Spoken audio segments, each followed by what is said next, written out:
Today, I will talk about a language-related fingerprint for passive RFID tags. In recent years, RFID has been widely used in a variety of applications. However, due to the limited on-chip resources, the low-cost tag is not very safe. For example, in a baby tracking system, a tag is attached to the baby's ankle for preventing baby stealing. If this tag is cloned, the alarm will not be triggered even the baby leaves a secure area.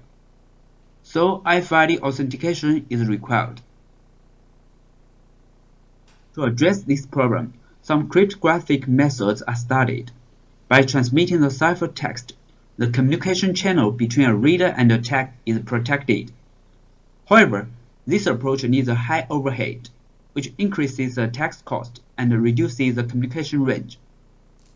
Recent research has shifted to thick layer identification, which fingerprints a device through features of the eye signals.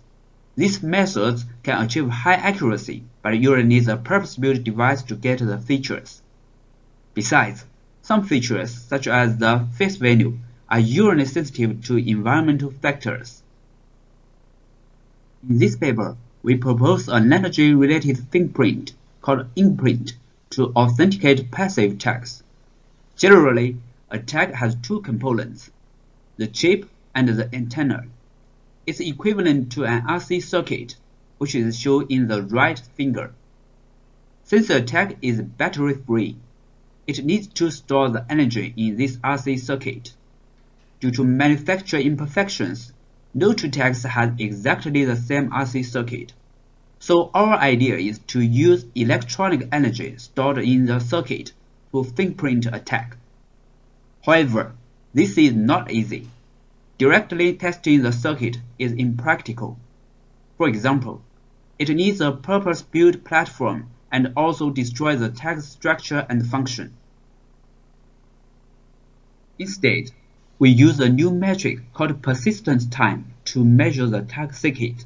As we can see in the left figure, when the RFID reader is on, the tag antenna captures energy from the reader's signals and charges the RC circuit. When the circuit is fully charged, we turn off the reader. After that, the RC circuit starts to discharge for maintaining the tag's function for a period of time. The time spanning from discharging start to that the energy is exhausted is called persistence time. With this time, we are able to figure out the difference of tag chips. This forms the basic idea of our method. Our solution has three steps. First, we turn on the reader to charge the tags until they are fully charged. Second, we turn off the reader and wait for a period of time. Third, we check each tag whether its energy is exhausted or not. If yes, the waiting time is treated as the persistence time of the tag. By trying different waiting time, we can get the persistent time of the tag. The first two steps, turning on and off the reader, are easy. However, how can we check whether a tag's energy is exhausted? The problem is that when we check the tags, we need to turn on the reader. Then the tags will be charged again. To address this problem, we resort to the inventory flag, which is a volatile memory. The flag has two states, A and B. The default value is A, so we can set the flag to B first and then start discharging. When the energy is exhausted, the flag moves to A again. By measuring this time, we can get the persistence time. We implement this procedure based on EPCglobal Gen2. It's a worldwide RFID standard, which defines air interface between readers and tags. In this work, we use three related functions in Gen2. The first function is the sessions and inventory flags. Gen2 requires the readers and tags to provide 4 sessions, denoted as session 0, session 1, session 2, and session 3.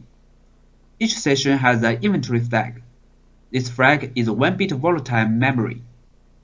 According to Gen2, each inventory flag needs a different power level to maintain its state, so the persistence time of each flag is different. The time is shown in Table 1. For example, the persistence time of session 1 ranges from 500 milliseconds to 5 seconds. The second function is the select command. It allows the reader to choose a subset of text to reply. It can also set the inventory flag to state A or B with a bit mask. The select command has 6 fields. The first is target. It indicates which session to be used. In this example, the target is equal to 1, so session 1 is used. The second field is action. It determines how can we set the inventory flag. The last 4 fields determine which texts are matching. If the string stored in the text memory is the same as the bit mask, then the tag is matched. In this example, the red tags are selected due to the bit mask 10. Their flags are set to B, while others are set to A. The third function is query command. By using this command, we can let text with state A or B reply to the reader. Query command has 3 fields. The field session means which session to be used. The field target determines which text will respond, where 0 means the state A and 1 means state B. In this example, all text with flag B in session 1 will reply to the reader. With the above functions, we next detail how to measure the persistence time. Our method is called ESQM. Consider a tag. The reader first uses the select command to set its flag to B. The select command is as follows. After that, we turn off the reader and wait for a period of time. In the third step, we use the query command to query text with flag B. If the energy of a tag is exhausted, its flag will move to A and no replies exist. Otherwise, it will reply to the reader. The command for querying text with flag B in session 1 is as follows. By increasing the waiting time, we repeat the above 3 steps. The minimal waiting time that makes no text reply is treated as the persistence time. For multiple texts, we can deal with them in parallel.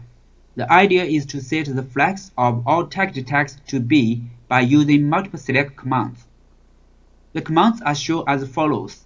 The action of the first select is BA, and the actions of the left selects are B minors. In this way, multiple texts will discharge in parallel, which saves the waiting time. Even though some progress, SQM is still time-consuming. For example, assume that a text persistence time is 3 seconds and the step length is 1/10 second. The overall time cost of SQM is more than 45 seconds because we need to try many waiting times. Hence, we propose a more efficient SQM, which is called enhanced SQM. According to Gen2, we observe that the persistence time of session 1 remains stable even the reader is on. In other words, we don't need to turn off the reader and wait for a long time. Following this idea, we first set flag to B and keep querying the text with flag A. If a tag replies, it means its energy is exhausted. Note that once the tag replies to the reader, its flag will move to B. By keeping query A, the time interval between 2 adjacent replies is a measure of the persistence time. As we can see, low waiting periods are needed. This method is very efficient. We just need about 3 seconds to get a text persistence time on average. To further improve the time efficiency, we can use enhanced SQM to deal with multiple texts in parallel. The challenge is there are some unknown tags. If we query text with flag A, this text will respond, which needs to interference with the target text. To address this problem, we use another indicator called SL flag. It's also specified by Gen2 standard. The SL flag and the inventory flag can be jointly used to remove the interference of unknown tags. We first use select commands to set target text to the state SL and unknown text to the opposite. The commands are shown as follows. In the query stage, we let only the text with the state SL reply. The persistence time is still the time interval between two adjacent replies of a tag. In this way, we can measure multiple tags in parallel, and no waiting time is needed. It takes only about 300 milliseconds to get a tag's persistence time on average. After that, we use the distribution of the samples to validate the tag. Extensive experiments show that the persistence time follows a Gaussian distribution, so we use students' t-test to check whether the samples and the date of genuine tags follow the same distribution. We set up the fingerprinting system with commercial RFID devices. Over 1,000 tags and 4 readers are used to evaluate the performance. We first study the impact of environmental factors on the measure of the persistence time. As we can see, our approach is robust to the communication distance, tag direction, F-channel, transmit power, and device diversity. We then study the authentication accuracy in different scenarios. In the first case, the tags are registered and authenticated at the same place. In the second case, we do these operations in different rooms. As we can see, all methods achieve a high accuracy in the first case. However, the environmental changes in the second case have a great impact on the performance of existing work. Our work is able to achieve high accuracy. Besides, we don't need a purpose-built device, which is more scalable for practical use. It's worth noting that we just use one session to do the authentication. If more sessions are used, the accuracy will be further improved. In this experiment, we increasingly use 3 sessions to do the authentication. As we can see, the accuracy improves as the number of sessions increases. This is intuitive because more fingerprints reduce the probability that the system incorrectly accepts a counterfeit. For example, when 3 sessions are used, the accuracy reaches 99.4%. We also study 8 tag models from 3 leading RFID providers. There are any Higgs tags, NSB Ucode tags, and impinge Moser tags. The results show that our method can work well on any tags and NXP tags. For impinge tags, we find that the difference of their persistence time is very small, so we recommend any tags and NXP tags if RFID authentication is required. So from this talk, we propose a new energy-related fingerprint called Eingerprint to authenticate passive tags. Where Eingerprint shines is that it's fully compatible with the RFID standard. We use a new metric called persistence time to indicate the energy level stored in the tag's RC circuit. A flag-based solution is designed to measure the time. Finally, we set up a prototype of Eingerprint in a commercial RFID system. Experimental results show that our method is able to achieve a high accuracy and also robust to the environmental factors. Thanks for listening.